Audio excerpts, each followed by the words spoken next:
यह एक ऐसा फैसला है जिसने गटर में बदल चुके गोदी मीडिया का सारा गंदा पानी सड़क पर ला दिया है।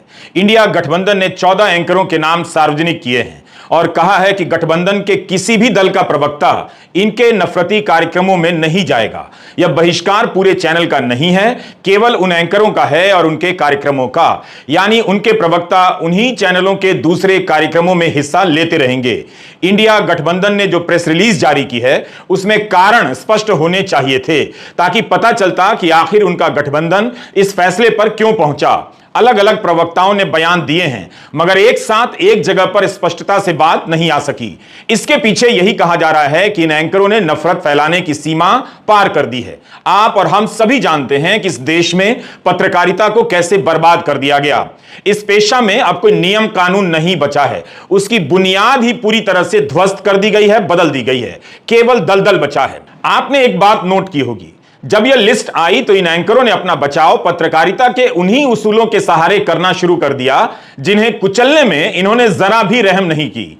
जो लोग पत्रकारिता पर बेरहमी से हमला करते रहे आज वही पत्रकारिता पर हमला का रोना रो रहे हैं। ऐसे अनेक उदाहरण हैं जिससे बताया जा सकता है कि 2014 के बाद से जब भी प्रेस और पत्रकारों पर हमला हुआ, इन एंकरों और इनके चैनलों ने पत्रकारों के बजाय हमला करने वाले दल और सरकार का साथ दिया। मोदी सरकार के दौर में पत्रकारों पर हमले के खिलाफ दिल्ली के प्रेस क्लब ने जितने प्रदर्शन किए, चाहे तो ये 14 एंकर बता सकते हैं कि वे कब इन प्रदर्शनों में हिस्सा लेने गए। जाने की बात आप छोड़ दीजिए, पत्रकारों के समर्थन में कब इन्होंने बोला। सवाल है कि क्या इंडिया गठबंधन को नफरत फैलाने वाले एंकरों और उनके कार्यक्रमों में प्रवक्ता भेजने से मना करना चाहिए था। अगर चैनल से लेकर एंकर तक नफरत फैलाने से बाज नहीं आते हैं तो आप बताइए उन्हें क्या करना चाहिए था। इंडिया गठबंधन के इस फैसले पर तीव्र प्रतिक्रियाएं आ रही हैं। इस फैसले को दुर्भाग्यपूर्ण से लेकर अभूतपूर्व कहा जा रहा है। यह वह देश है जहां सांप्रदायिक तनाव होने पर इंटरनेट बंद कर दिया जाता है और सांप्रदायिकता फैलाने के लिए गोदी चैनलों को खुला छोड़ दिया जाता है। यह वीडियो लंबा होना ही है, इसलिए आपसे गुजारिश है कि समय निकालकर आखिर तक इसे देखिए, क्योंकि इस वीडियो का रेंज ब्रिटेन, रवांडा, कश्मीर से लेकर किसान आंदोलन और मोदी दौर के 10 साल के दौरान मीडिया के दमन तक जाता है। सबका आपस में गहरा संबंध है, इसलिए धीरज के साथ पूरा वीडियो देखिए। इस बहस में प्रवेश करने से पहले आपको यह समझना होगा कि हम मीडिया के जिस दौर की बात कर रहे हैं उसने पत्रकारिता के नाम पर केवल अपराध किया है और राजनीति के नाम पर अपराधियों को संरक्षण दिया है। हर दर्शक जानता है कि 2014 के बाद से भारत की पत्रकारिता नष्ट हो चुकी है। इसमें केवल मोदी मोदी चलता है, मोदी से सवाल तक नहीं पूछा जाता। जब भी जनता पूछना चाहती है, इन चैनलों पर एंटी मुस्लिम डिबेट चलने लगता है। जो पत्रकारिता का धर्म नहीं निभा सके वो धर्म की रक्षा के नाम पर पत्रकारिता को कुचलते रहे और एंटी मुस्लिम नफरत फैलाते रहे। यह सब अपवाद के तौर पर नहीं हुआ बल्कि हर दिन होता रहा। अगर आप इसे स्वीकार करते हैं तो फिर यह सवाल खुद से कीजिए कि आपको गटर में डूबा हुआ गोदी मीडिया चाहिए। Of course, I don't want to comment much about the press, but I think Lalu ji said it best. You're also in some ways restricted and chained, and India Alliance is working to free you from your chains. Thank you. अब आप समझ लीजिए कि जितनी पार्टियां एकजुट होकर के काम कर रही हैं, तो आप अच्छी तरह जान लीजिए कि अब इसी का नतीजा होगा कि अभी जो केंद्र में हैं अब वो हारेंगे, अब वो जाएंगे, ये पक्का जान लीजिए। और अभी आपको बताया गया कि कैसे मीडिया पर ही कब्जा कर लिया है। कोई भी दूसरे की बात कम छपता है और ज्यादातर उन्हीं की बात छपते रहती है। कितना काम पहले हुआ है, अलग अलग राज्यों ने कितना काम किया है, दूसरे दूसरे पार्टियों ने, उसका कम छपता है। ये कम करते हैं और ज्यादा छपता रहता है। तभी तो आप लोगों पर कब्जा न है जी, तब तो उपाय है। और जब एक बार उनसे मुक्ति मिलेगी तो आप सब प्रेस वाले आजाद होइएगा और जो आपको उचित लगेगा वही लिखिएगा और वही बोलिएगा। ये बहुत जरूरी है। अगर प्रेस के लोग कुछ लिखते हैं, कहीं क्या काम हो रहा है, क्या ठीक नहीं हो रहा है, वो जब लिखते हैं तो उसका असर जनता पर कितना पड़ता है। और आजकल देख रहे हैं कोई काम नहीं कर रहे हैं और खाली उनका बड़ाई हो रहा है। इंडिया गठबंधन ने अचानक फैसला नहीं लिया। इन नफरती एंकरों और डिबेट शो को 10 साल का वक्त दिया है। 10 साल।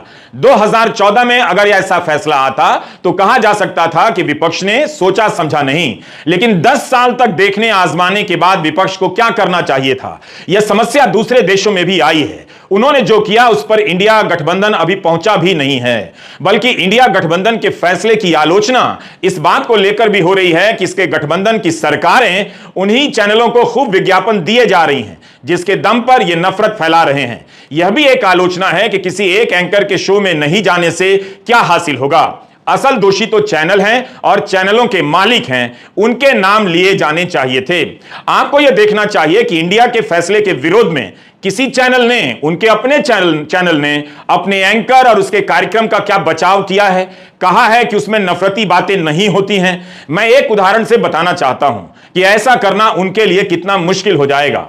14 एंकरों में एक नाम है अमन चोपड़ा का। क्या टीवी 18 ने अपने बयान में कहा है कि अमन की पत्रकारिता अमन के लिए हो रही है, नफरत के लिए नहीं हो रही है? मेवात नूह की सामुदायिक घटना पर 31 जुलाई को टीवी 18 चैनल के अमन चोपड़ा अपने कार्यक्रम में परमानेंट इलाज की बात करने लगे। यह ठीक उसी समय की बात है जब चलती एक्सप्रेस गाड़ी में आरपीएफ के जवान चेतन सिंह ने अपने सीनियर समेत 3 मुसलमानों को चिन्हित कर गोली मार दी थी। जब पत्रकार राहुल देव ने इस पर इन्हें टोका और याद दिलाया कि फाइनल सोल्यूशन की बात नाजी जर्मनी में की गई थी, तब भी यह एंकर अपनी बात पर टिका रहा और साफ करता रहा कि परमानेंट इलाज से उसका इरादा वही है जिसकी बात राहुल देव कर रहे थे। क्या इस एंकर के शो में विपक्ष को जाना चाहिए? किसी को भी जाना चाहिए जहां उन शब्दों और प्रतीकों का इस्तेमाल होता है जो ऐतिहासिक रूप से नरसंहार से जुड़े हुए हैं। अगर आप केवल भाषा के हिसाब से इन चैनलों का विश्लेषण करेंगे तो डर लगना चाहिए। इंडिया गठबंधन के प्रमुख दल कांग्रेस के नेता राहुल गांधी ने 3000 किलोमीटर से अधिक की पैदल यात्रा की। भारत जोड़ो यात्रा के दौरान मीडिया के इस नफरती अभियान पर बोलते रहे। तो क्या यह सवाल राहुल गांधी से नहीं बनता, उनकी पार्टी से नहीं बनता है कि आप इस नफरत को रोकने के लिए क्या करेंगे? यह कैसे हो सकता है कि उस दल का नेता नफरत के खिलाफ पैदल चल रहा हो और उसके प्रवक्ता कुर्सी लगाकर नफरती डिबेट में हिस्सा ले रहे हों और उस डिबेट को मान्यता दे रहे हों? मगर इनके जो चैनल हैं ये भी नफरत फैलाने का काम करते हैं। 24 घंटा हिंदू मुस्लिम, हिंदू मुस्लिम, हिंदू मुस्लिम, हिंदू मुस्लिम, हिंदू मुस्लिम। यह सच्चाई नहीं है भाइयों बहनों। मैं चला हूं कन्याकुमारी से यहां तक, यह सच्चाई नहीं है।